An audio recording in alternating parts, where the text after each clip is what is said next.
In Bloom is brought to you by Calgary Plants Online Garden Center. A full range of annuals, perennials, shrubs, and trees grown specifically to Calgary's climate are just a few clicks away. Today on In Bloom, we'll be talking about common pests and diseases in your garden. Aphids are one of the most common garden pests you'll find. They're translucent, green little creepy crawlies found usually on the underside of leaves or on new growth and freshly emerging stems of your plants. Aphids harbor disease and viruses that can be spread to other parts of the plants as they feed. They also produce a sticky frass, which allows other insects to come to feed on that and a place for unwanted disease to grow. If you find aphids on plants in your garden, you can hose them off with a jet stream of water or spray them with chemicals specifically designed for killing aphids. But be careful not to hit any of the beneficial garden critters like ladybugs.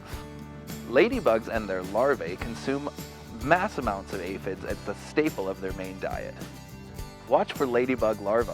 They are often misidentified as some foreign garden pest.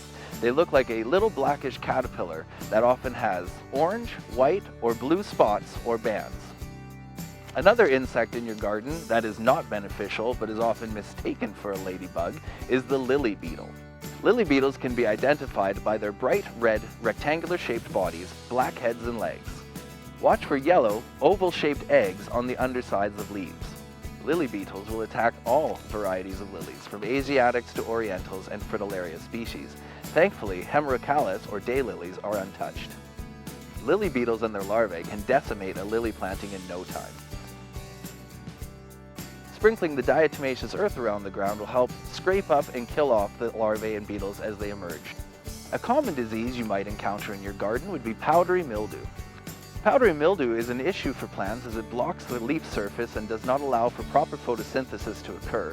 It also spreads quite rapidly and can infest other areas of the garden. Powdery mildew develops in areas of cool temperatures, low airflow, and high humidity. Powdery mildew can be controlled at early outbreak by using a simple solution of water and baking soda.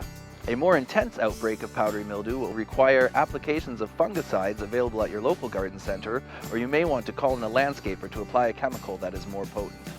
Black knot can affect all varieties of plums and cherry trees, as well as other plants in the prunus family.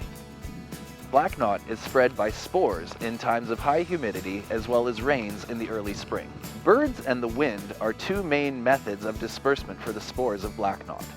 Be sure to watch for swollen branches in your trees, as well as galls. Galls can appear swollen and almost burnt in the tree. If you discover black knot in your tree or shrub, be sure to remove the branch using a sharp pair of pruners, which you will sterilize between each cut to further prevent spreading the fungus around the tree or shrub. Be sure to burn the affected branches. Composting them will only further exacerbate the problem. If you find galls or swelling in the main stem of your tree or shrub, you will probably have to remove the entire plant and replace with something that is not susceptible to black knot. Tune in next week to In Bloom, when we'll be talking about in-season planting and maintenance. In Bloom has been brought to you by Calgary Plants Online Garden Center. A full range of annuals, perennials, shrubs, and trees grown specifically to Calgary's climate are just a few clicks away.